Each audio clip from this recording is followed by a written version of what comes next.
Hey dolls, welcome back to my YouTube channel. Today I have a very exciting video. It's a collab and I'm going to be sharing my 3 best tips for single moms.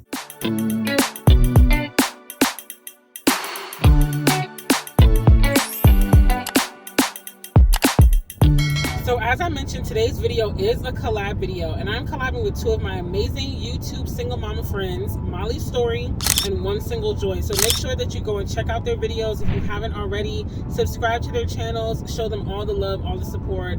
I'm just so honored and glad to be collabing with them, and I hope that we're able to bring you encouragement as a fellow single mother. So if this is your first time to my channel, welcome to the Delle doll family. Hit that subscribe button, kick your feet up, get comfortable, and let's go ahead and dive into today's tips. So like I said, I have 3 tips that I want to share with you, and you might be thinking, well, what qualifies you to even give the tips? Well, for one, I am a single mother. I have a 4-year-old son who will be 5 this November.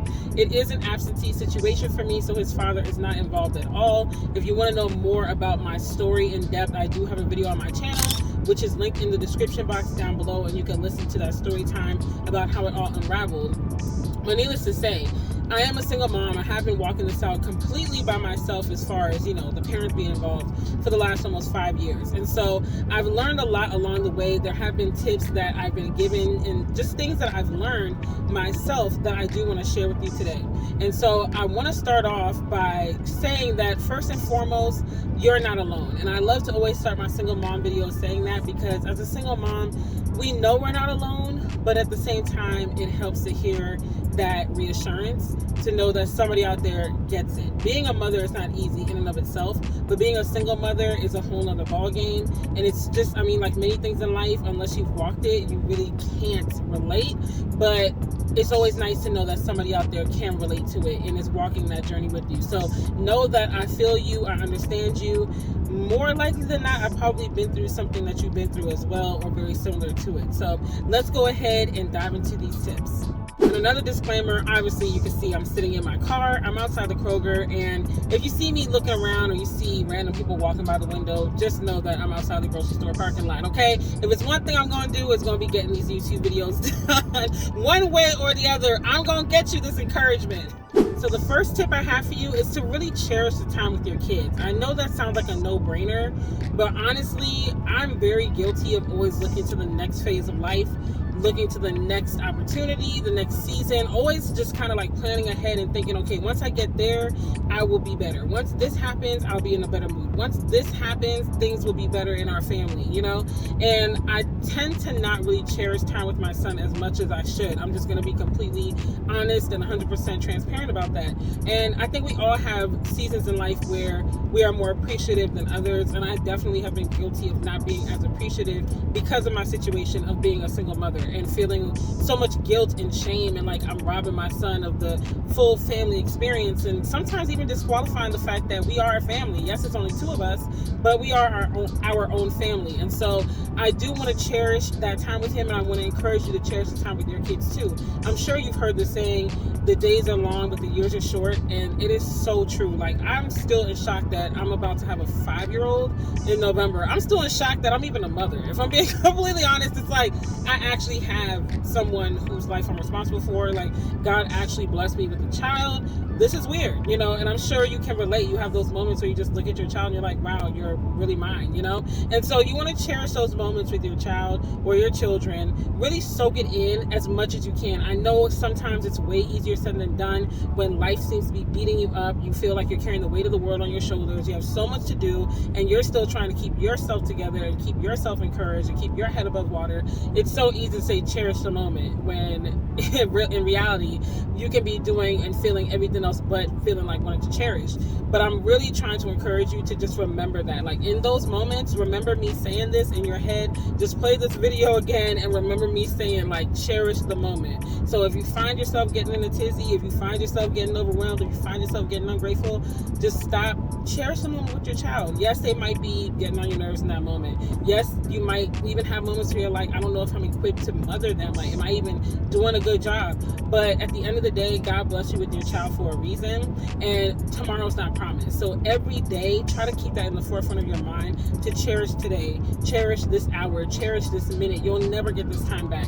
Your children will never be this age again. You'll never get to relive live today again. You'll never get to feel the feelings that you feel today again. Like, really just keep that in perspective, and it's going to help you to just carry on the journey of single motherhood with more gratitude, more grace for yourself and for your children, and to just be more appreciative overall. Appreciation and gratitude goes a long way. So when you can start your day with that mindset, it will literally help to dictate your day in a better direction. Things might not always be looking hunky-dory and going great, but you'll be able to better dictate your emotions, because that is something that we can control to the best of our ability, is our emotions, is how we respond to situations and how we show our emotions to our children. So really try to lead with gratitude, with grace, and with cherishing them, and faithfulness and motherhood and all of those good things. Second thing I want to tell you and encourage you with is to not look down on yourself. Release the weight of guilt and shame and low self-confidence and self-esteem. Release all of that, because it's very easy to fall into that trap and that temptation, and that's nothing but a trick of the enemy to keep us bound and to keep us living in our past and not moving towards our future and the greatness that God has set ahead of us. You know, it's easy, like I said, to feel like we're robbing our child or our children of a true family experience because they're not living in a nuclear family with a mom and dad in the house, and you know, the dog and the white picket fence and all the good things that we tend to dream about when we're little girls and things of that nature. You know, maybe some of you might have had that, and now you're divorced and you're a single mother. Some of us may have never made it down the aisle, like myself, and you are mothering, you know, your children single, and you're wondering, will I ever get a nuclear family? You still desire it even. And for many of us, single motherhood is not something that we wanted to embark on. That's not something that we ever saw ourselves having to live out. And so, you know, it's very easy to literally live under the weight of that shame and blaming ourselves for not being smart enough, not seeing the signs if it was a tumultuous situation, or, you know, maybe if we did this, things would have turned out differently, or, you know, whatever the case may be. But you really don't want to look down on yourself as being any less of a mother because you don't have a husband or an active father figure in your children or child's lives right now. You don't want to look down on yourself because it's going to affect your self-esteem. It's going to affect your sense of self-worth. It's going to affect how you view yourself, and you're going to feel more guilty, more shameful, and then that's going to affect how you show up for your children, because children pick up on stuff that we say and what we don't say. You know, they read between the lines. They can see when we're struggling with our own emotions, with our own image, self-image, and then that affects them. They're learning how to view themselves and how to love themselves and how to have a relationship with themselves and with God through us. We're their first teachers in life across the board. And so you want to make sure that you are in a space that's healthy, to where you are not literally falling into a depression or, you know, just continuously living under guilt and shame. And if you find yourself in that cycle and it's hard to break, make sure you get wise counsel, see a therapist if need be. Do whatever you have to do to make sure that you can be your best and healthiest self internally, and that you're not just faking it to make it, you know? So whatever you need to do, find people that you can lean on, that you can trust, that have no, you know, dog in the race of your life, that can be objective and helpful and wise, and that will help you as well. But once you start to release that and you stop looking down on yourself, I'm telling you, it's gonna help you mother so much better. And you're gonna realize, like, yeah, I might not have the nuclear family, but God is a father to the fatherless, okay? He is right there helping me parent my children or my child to the best that he can do, better than I can even imagine, honestly. And every situation works out for the good of those who love him. So even though this isn't something that I ever saw myself living out, I know at the end of my life I can look back and I can see God's grace all up and through my life and the life of my child or my children. That's really the mindset and the stance that you have to have, because you will be able to do that when your kids are grown, and Lord willing, you have grandkids, and you're looking back on your life and these moments where you felt like you weren't going to be able to go on and you weren't going to be able to manage. You're going to be able to see God's hand all up and through your life. You're going to be able to see his grace, his favor, how he really stepped in those moments where you felt completely alone, and he helped to carry you, you know? So just remember that all things work together for the good of those who love him, and God is the father to the fatherless. So don't look down on yourself. don't compare yourself, because comparison is definitely the thief of joy.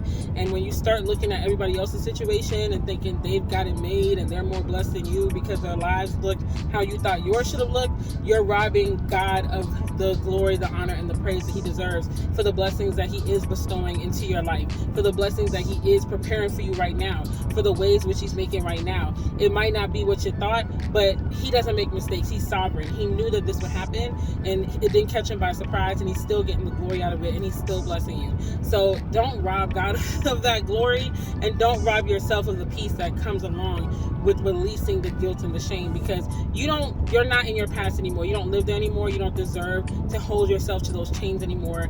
God is faithful. Jesus paid it all, and you don't have to live with that burden and put yourself in that mental imprisonment anymore. Release it, sis. Release it. Final tip that I have for you is to keep pursuing your God-given purpose. It is so common for us as mothers to bury ourselves in motherhood and to literally only take on the identity of a mother. And while being a mother is one of the greatest privileges and blessings I've ever experienced in my life, even doing it alone as a single mother, it's not the only mission that God has for me. And it's probably more than likely not the only mission God has for you either. Yes, it is a very important mission, because we are raising tomorrow's leaders. We are raising the next generation. We are raising our arrows. But at the same time, God had a calling on your life too, as a woman, as an individual. And so motherhood is not all encompassing for you. You are not just a mom. You are a mom and whatever else God intended for you to do. So don't put yourself so much on the back burner that you completely ignore your purpose, or whatever gifts God put in you, whatever you feel, that unction, that urge, that like tugging feeling that won't leave you alone, more than likely that's pointing you towards your purpose. So explore that. Like, you can raise your children and still pursue your purpose and your passions and utilize your gifts and all of that, because at the end of the day, like I had mentioned earlier, our children are going to grow up and they're going to have their own lives, their own families, their own purpose to chase, or whatever the case may be, and we are still going to have to live with ourselves. We're still going to have to account for the time that we used on earth and what we did with the time on earth, whether we use the gifts and talents and whatever God gave us or not. Like, we're still going to have to account for that when we get to heaven. So make sure that, like, you leave nothing on the table. I know for me, when I pass on and I meet the Lord, I want to be able to say, I used everything you gave me, every gift, every talent, every passion, every bit of my purpose. I left no stone unturned. I left nothing on the table. I went all in. So don't be afraid to go all in. Yes, you're a mother, but that's not just all that you are. You are so much more, and being a mother is super important, and you are doing an amazing job at it. But don't think that you just have to just leave yourself in that box per se. Now if that's what you feel called to do, that's what you feel called to do. So that this point might not be for you. But I still think, even if this is all that you feel called to do, that there is something in the inside of you that is meant for the world at large, the body of believers at large, your community at large, something outside of just you and your household. So pray to God, ask for clarity on that. Be open to where the Holy Spirit leads. And like I said, those unctions, that tugging, that repetitive thing that you're feeling that you just can't get rid of, more than likely that is the Holy Spirit letting you know, yeah, this is it in this vicinity right here. When it comes to purpose, I can say that I have definitely figured mine out, and I'm walking that out right now. So even though I'm a single mother, I know my purpose is to teach and to shepherd other women into their purpose. And so I do have a business where I literally, my mission, my whole positioning in the industry is to help women turn their knowledge and their unique influence, their purpose, into purpose-based online businesses. And so it took a lot of praying. It took a lot of seeking God. It took a lot of trying my hand and my gifts out and things like that. But now that I'm walking out my purpose, it's like, it's so fulfilling. Not only am I able to mother my son better because I know who I am as a woman, as an individual, and why God created me outside of just having him, but it's also inspiring to him because he sees me in my purpose. He sees me using my gifts and talents to glorify the Lord. So if that's something that you need help with, I would be glad to help you. Feel free to reach out to me. All my information's down below, but you can reach out, coachrondelle@gmail.com, and we can have a discussion about how I could possibly possibly help you with that. But even if you don't need my help, like I said, I strongly encourage you, take that time to pray. It's not something you got to figure out next week, next month, but in due time, in the right time, God will align everything to reveal it to you and to point you in the right direction and order your steps. But I highly encourage you to do it because, sis, it is a game changer and it is beautiful on this side. So I want you to be walking in your purpose, not only as the God-fearing mother that you are, but the God-fearing woman that you are. That's all I have for you today. I hope that you enjoyed this collab video. I hope that these tips really encourage you. They get your wheels turning. They just invigorate you to go and seek God's face and to really just give it all.